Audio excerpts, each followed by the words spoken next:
تو اللہ کی بڑی عجیب ہستی ہے کہ ہمیشہ سے زندہ، قائم، دائم، نہ اللہ کی شروعات ہے نہ انت ہے۔ ایسا بادشاہ ہے وہ کہ ہم اس کی مخلوق ہیں، پیدا کی ہوئی چیزیں ہیں۔ ہمارے اندر اپنی رچنا کو رچتا ہے اور پھر ہمیں اپنی رچنا کے آدھار پر اچھائی پہ چلنے کے، برائی سے بچنے کے حکم بھیجتا ہے آسمان پہ سے، اور وہ حکم جو بھیجتا ہے وہ ہمارے ہی فائدے کے لیے ہیں۔ اللہ تعالیٰ سنسار کا سچا مالک ہر نفع نقصان سے پاک ہے۔ جو اس کے حکم ہیں قرآن مجید میں وہ ہمارے ہی فائدے کے لیے ہیں، اور اتنے فائدے کے لیے ہیں کہ حدیث میں یوں آتا ہے کہ اگر 3 شخص ہوں، 3 آدمی ہوں، تو ان میں سے جو ہے ایک کو چھوڑ کر کے 2 آدمی الگ بیٹھ کر کے بات نہ کریں۔ کیوں؟ کیا وجہ ہے؟ یعنی سمجھانے کا مقصد یہ ہے کہ اس اکیلے کو دل کو ٹھیس نہ پہنچ جائے کہ مجھے اکیلے کو چھوڑ کر پتہ نہیں 2 آدمی کیا بات کر رہے ہیں، مجھے چھوڑ دیا، تو اس کے دل کو ٹھیس نہ پہنچ جائے۔ تو ایسے حکم ہیں اس اللہ کے کہ انسانوں کے لیے کہ انسانیت کو زندہ کر اپنے اندر، جو میں نے تیرے اندر رچی ہے۔ کسی کو دھرتی پر تکلیف نہ دے، دھرتی پر فساد نہ پھیلا، اور اصل زندگی موت کے بعد ہے، میں تیری محنت کا بدلہ دوں گا۔ مگر کیا کریں، بڑے افسوس کی بات ہے کہ انسان کے دل میں یہ بات اترتی نہیں کہ موت کے بعد زندگی ہے۔ زبان سے تو کہتا ہے کہ موت کے بعد زندگی ہے، مگر دل سے انسان اندر سے اندھا ہوتا ہے، دنیا ہی کو ہمیشہ گھر سمجھتا ہے کہ جو کچھ ہے بس دنیا ہے، موت کے بعد کچھ نہیں ہے۔ آج بڑی حیرت کی بات ہے کہ آج کا مسلمان اللہ کے ساتھ باہر کی فراڈ بازی کر رہا ہے، نہیں اندر کی فراڈ بازی کر رہا ہے۔ زبان سے تو کہتا ہے کہ میں مسلمان ہوں، میں کلمہ پڑھتا ہوں، لا الہ الا اللہ محمد رسول اللہ، ایک اللہ کے سوا کوئی عبادت کے لائق نہیں، محمد صلی اللہ علیہ وسلم اس کے پیغمبر ہیں، رسول ہیں، بندے ہیں۔ زبان سے تو کہتا ہے، مگر دل میں اس کے کیا بھرا ہوا ہے؟ اب آپ دیکھیں، جو چیز جیسی ہوتی ہے اپنا اثر دکھاتی ہے۔ اب ساری محنت، ساری کوشش اس کی دنیا پہ لگ رہی ہے۔ زبان سے تو کہتا ہے کہ موت کے بعد زندگی ہے، بھئی ایمان لاؤ اللہ پر، تقدیر پر، فرشتوں پر، آخرت پر۔ تو زبان سے تو کہتا ہے کہ موت کے بعد زندگی ہے، آخرت ہے، مگر دل میں اس کی یہ بات نہیں ہے۔ اگر دل میں نہیں ہے، کیا ثبوت ہے اس بات کا؟ کہ انسان کی ساری کوشش، ساری محنت بجائے آخرت پہ لگنے کے دنیا پہ لگ رہی ہے، دنیا ہی کو ہمیشہ گھر سمجھ رہا ہے، اور اسلام کی ایک رسم ادا کر رہا ہے، ریتی رواج بن کے رہ گیا ہے اسلام۔ آج لوگ نماز پڑھتے ہیں، وہ ریتی رواج کی طرح سے پڑھتے ہیں، قرآن پڑھتے ہیں بنا سمجھے، ریتی رواج کے طور سے پڑھتے ہیں، قرآن کو سمجھ کے نہیں پڑھتے۔ اللہ تعالیٰ ہدایت کہاں سے دے؟ جو انسان اپنی بھاشا میں اللہ کی مرضی کو سمجھے کہ میرا رب مجھ سے کیا چاہتا ہے، میں کیسا جیون جیوں، میں کیسے اس کی مرضی پہ چلوں، تو انسان سمجھ کے پڑھے قرآن کو اور سمجھے حدیثوں کو، اللہ کی مرضی کو سمجھے، جبھی تو اللہ ہدایت دے گا۔ مگر لوگ کیا کرتے ہیں، وہ ریتی رواج ادا کر رہے ہیں، اس سے ہدایت نہیں ملتی، اور ساری محنت، ساری کوشش دنیا پہ ہو رہی ہے، اٹھتے بیٹھتے، سوتے جاگتے، چلتے پھرتے، ہر وقت دنیا کی فکر، ایسی زندگی کی فکر جو زندگی کبھی بھی ختم ہو سکتی ہے، اس کے ختم ہونے کا اگلے پل کا بھی بھروسہ نہیں ہے۔ زندگی ختم، دنیا بھی ختم۔ مگر انسان بڑا عجیب ہے کہ انسان دھوکے پہ ہی نگاہ لگا کے رکھتا ہے، حقیقت کو نہیں دیکھتا، اس کائنات کی حقیقت پہ غور نہیں کرتا کہ یہ دنیا موت کا گھر ہے۔ انسان اپنی زندگی میں ہزاروں انسانوں کو جو ہے اپنے کندھے پر اس کے جنازے کو لے جاتا ہے، ارتھی کو لے جاتا ہے، اس کا انتم سنسکار کر کے آتا ہے، اسے دفنا کے آتا ہے قبرستان میں، مگر اپنی موت سے پھر بھی بے ہوش رہتا ہے، بے خبر رہتا ہے کہ آج مر کے یہ جا رہا ہے، کل کو میرا بھی نمبر ہے۔ اگر انسان غور کر لے، موت کے ہوش میں آ جائے، انسان اگر موت کے ہوش میں آ جائے تو تو ہنسنا بھول جائے گا، ہنسنا بھول جائے گا۔ آج لوگوں کو دیکھ رہے ہیں کہ لوگ ہنس رہے ہیں ٹھٹے مار مار کر۔ پہلے قومیں آئیں، نبی آئے، پیغمبر آئے، انہوں نے قوموں کو سمجھایا کہ لوگوں یہ زندگی بیکار ہے، تمہاری جان اللہ کے قبضے میں ہے، تمہارا ایک مالک ہے، تم بنا مالک کے آزاد نہیں ہو، لہٰذا تم اپنے آپ کو آزاد سمجھ کر زندگی مت جیو، تمہارا ایک مالک ہے، اصل زندگی اس نے موت کے بعد رکھی ہے، یہ زندگی اس نے تمہیں امتحان کے لیے دی ہے، لہٰذا اپنے اندر اس کی رچنا کو مت بگاڑو، اس کی رچنا کے آدھار پر اچھائی پہ چلو، برائی سے بچو، اور میں پیغمبر ہوں، میں تمہیں حکم سناتا ہوں اس کی بنائی ہوئی رچنا کے آدھار پر کہ اس طرح سے اچھائی پر چلو اور اس طرح سے برائی سے بچو۔ دو راستے ہیں تمہارے پاس، یا تو اپنی منمانی کر لو یا اپنے رب کو راضی کر لو، اپنے رب کی مرضی پہ چل لو۔ جو اپنے رب کا مطلب پالنے والا، جو اپنے رب کی مرضی پہ چلے گا وہ موت کے بعد سورگ میں جائے گا، جنت میں جائے گا، ہمیشہ کامیابی کا جیون پائے گا اس دنیا کے بدلے میں۔ اور جو اپنے من کو راضی کرے گا وہ جہنم کی آگ میں جھونکا جائے گا، جہاں سزا ملے گی اس کو۔ تو بڑا عجیب منظر ہے کہ آج کا مسلمان اندر کا فراڈیا ہے، فراڈ بازی کر رہا ہے اللہ کے ساتھ۔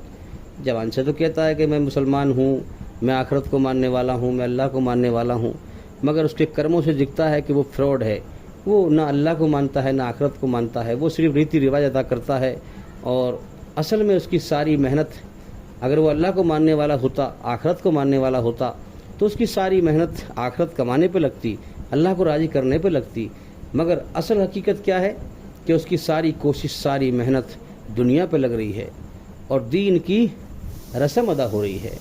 اس لیے آج کا مسلمان اندر سے فراڈ ہے، اور غیر مسلمان باہر کا فراڈیا، باہر کا وہ زبان سے منع کرتا ہے میں تو مانتا ہی نہیں ہوں ایک اللہ ہے، میں تو مانتا ہی نہیں اسلام کو، میں تو مانتا ہی نہیں اس اپنے بنانے والے سچے مالک کے حکم اسلام کو، قرآن مجید کو، اس نے صاف انکار کر دیا۔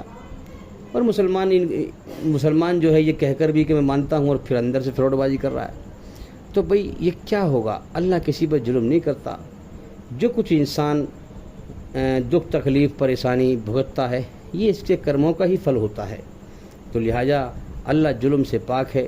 یہ زندگی بڑی بیکار ہے، کبھی بھی ختم ہو سکتی ہے، روز اس دنیا میں کروڑوں انسان مرتا ہے، پتہ نہیں ان میں سے ہمارا نمبر بھی لگا ہوا ہو، کیا بھروسہ ہے؟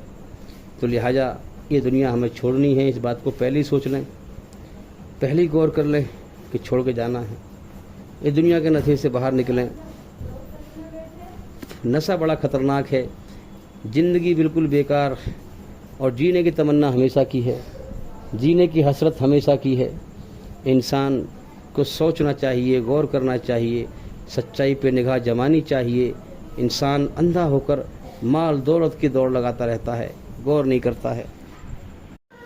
تو کیا عجیب اس مالک کی قدرت ہے کہ دنیا کو موت کا گھر، دکھوں کا گھر، بیماریوں کا گھر، خطروں کا گھر، غموں کا گھر، مصیبتوں کا گھر، گندگی کا گھر، خود گندگی سے انسان کو پیدا کیا، بنا دیا ہے دکھوں کا گھر، موت کا گھر، اور یہاں رات دن لوگ مرتے ہیں، ہاسپٹلوں میں لوگ دکھوں میں، بیماریوں میں لین ہیں، ہاہاکار مچا پڑا ہے۔ کیا عجیب قدرت ہے اس مالک کی کہ اس موت کے گھر میں، اس قید خانے میں، جنت کی ہمیشہ جینے کی چاہت انسان کی کھوپڑی میں ایسی بھر دی کہ وہ رات دن دیکھتا رہتا ہے دوسروں کو مرتے ہوئے، مگر سچائی سے اندھا رہتا ہے، اپنی موت کا اسے ہوش نہیں ہوتا، اور دنیا میں ہمیشہ جینے کی چاہت میں دوڑ لگاتا رہتا ہے، مال کی، دولت کی، زمین کی، جائیداد کی دوڑ لگاتا رہتا ہے۔ ایسا نشہ چھایا ہوا ہے اس کی کھوپڑی پہ ہمیشہ جینے کا کہ جو ہے لوگوں کو دیکھتا ہے دکھوں میں لین ہیں، خود بھی بیماریوں میں لین ہیں، موت کبھی بھی آ سکتی ہے، مگر پھر بھی جو ہے انسان دنیا ہی کو سب کچھ سمجھ کر اسی میں کامیابی کی دوڑ لگاتا ہے، جبکہ عقل کا تقاضا یہ ہے کہ انسان سچائی، اس کائنات کی سچائی پر غور کرے۔ ارے کہ یہ زندگی بڑی بیکار ہے، میں کبھی بھی مر سکتا ہوں، میرے سامنے کتنے لوگ مر گئے، یہاں دکھوں میں لین ہیں، یہاں کسی کی بادشاہت چھائی ہوئی ہے، کوئی مالک ہے جو اس کائنات کو چلا رہا ہے، میری جان اس کے قبضے میں ہے، میں تو مرنا نہیں چاہتا، لیکن میرے نہ چاہنے کے باوجود مجھے موت دے کے اٹھائے گا۔ ارے کوئی میری موت کو نہیں روک پائے گا اس دنیا کے اندر۔ لہٰذا اس کی بادشاہت ایسی زبردست ہے۔ اللہ الصمد، قرآن کہتا ہے سارا جہان اللہ کے سامنے بے بس ہے، محتاج ہے، مگر وہ کسی کے سامنے بے بس نہیں ہے، محتاج نہیں ہے۔ اس کی بادشاہت ایسی چھائی ہوئی ہے، جب وہ دکھ بھیجتا ہے تو کوئی ساری دنیا کے انسان مل کر اس دکھ کو روک نہیں سکتے۔ جب وہ بیماری بھیجتا ہے تو ساری دنیا کے انسان مل کر اس بیماری کو روک نہیں سکتے۔ جب وہ موت بھیجتا ہے تو ساری دنیا کے انسان مل کر موت کو روک نہیں سکتے۔ اس کی بادشاہت سے کوئی ٹکرا نہیں سکتا۔ تو لہٰذا اس کائنات میں ایک زبردست ایک ہستی کی بادشاہت چھائی ہوئی ہے۔ ہاں، تو ہم اس کی طاقت کو پہچانیں۔ وہ دن نکال دیتا ہے تو ہم کرم کرنے لگ جاتے ہیں، دن نکال دیتا ہے تو ہم کام کرنے کے لیے چلے جاتے ہیں، نہ نکالے تو کام کہاں سے کریں گے؟ رات کر دیتا ہے تو آرام کرنے لگتے ہیں۔ اس لیے ہم اس کی بادشاہت میں، اس کی غلامی میں جی رہے ہیں۔ ہمارا ایک مالک ہے، اس کو پہچانیں۔ ہم دنیا میں بنا مالک کے اپنے آپ کو آزاد نہ سمجھیں، آزاد سمجھ کر جیون نہ جئیں، ورنہ موت کے بعد بڑا بھینکر انجام ہے۔ وہ ایک عجیب بادشاہ ہے، اپنی مخلوق پیدا کرتا ہے، اس کے اندر اپنی رچنا کو رچتا ہے، پھر اسے جیون جینے کا طریقہ سے بتاتا ہے، پھر اسے جو ہے پیغمبر بھیجتا ہے، سمجھاتا ہے۔ جو ڈر جاتا ہے اس کا کام بن جاتا ہے، وہ جہنم کی آگ سے بچ جاتا ہے۔ جو نہیں ڈرتا، گھمنڈ دکھاتا ہے، اللہ کو بھول جاتا ہے کہ میری جان اس کے قبضے میں ہے، اور اللہ کی بادشاہت پہ غور نہیں کرتا، اللہ کا خوف اس کے اندر نہیں ہوتا، میرے بھائیوں مرنے کے بعد جہنم کی آگ میں جھونکا جاتا ہے، تباہ کر دیا جاتا ہے۔ تو اس لیے ہم دنیا میں زندہ ہیں۔ کلو نفسین ذائقۃ الموت، ہر جاندار کو موت کا ذائقہ چکھنا ہے۔ اس مالک نے قرآن مجید میں اعلان کر دیا کہ سب کو موت دوں گا، سب کو موت کا ذائقہ چکھنا ہے۔ موت کا ذائقہ چکھے بغیر کوئی بچ نہیں سکتا۔ جتنے مر گئے انہوں نے چکھ لیا، جو دھرتی پر موجود ہیں یہ چکھیں گے، مریں گے، سب مریں گے، کوئی نہیں بچے گا۔ کتنے مرتے ہیں، کتنے دنیا میں آتے ہیں۔ تو اللہ تعالیٰ ایک بڑا عجیب بادشاہ ہے کہ اپنی مخلوق کو پیدا کرتا ہے آسمانوں پر، اور پھر اس سے اقرار کراتا ہے کہ میں تیرا رب ہوں، میں پالنے والا ہوں، اور پھر وہ یاد بھلا کر دنیا میں بھیج دیتا ہے۔ ہر چیز انسان کے اپنے کنٹرول میں رکھتا ہے، جان انسان کے اللہ کے قبضے میں، ہر چیز اللہ کے قبضے میں۔ انسان کو فری ول دیتا ہے، چھوٹ دیتا ہے اچھائی برائی پہ چلنے کا، پھر پیغمبر کو بھیجتا ہے، اپنے حکم بھیجتا ہے، اپنی بنائی رچنا کے آدھار پر۔ جو ڈر جائے وہ اسے کامیاب کر دیتا ہے، جو نہ ڈرے گھمنڈ میں آ جائے اسے جہنم میں پھینک دیتا ہے۔ تو میرے بھائیوں، اللہ تعالیٰ سب کو موت دے گا، سب کو لوٹ کے اللہ ہی کی طرف جانا ہے، اس کو راضی کریں، اور ہمارے چینل کے اندر جا کر کے ایک ایک کر کے سبھی ویڈیو دیکھیں اور سنیں، تاکہ جلدی سے جلدی اندھکار سے نکل کر روشنی میں آئیں۔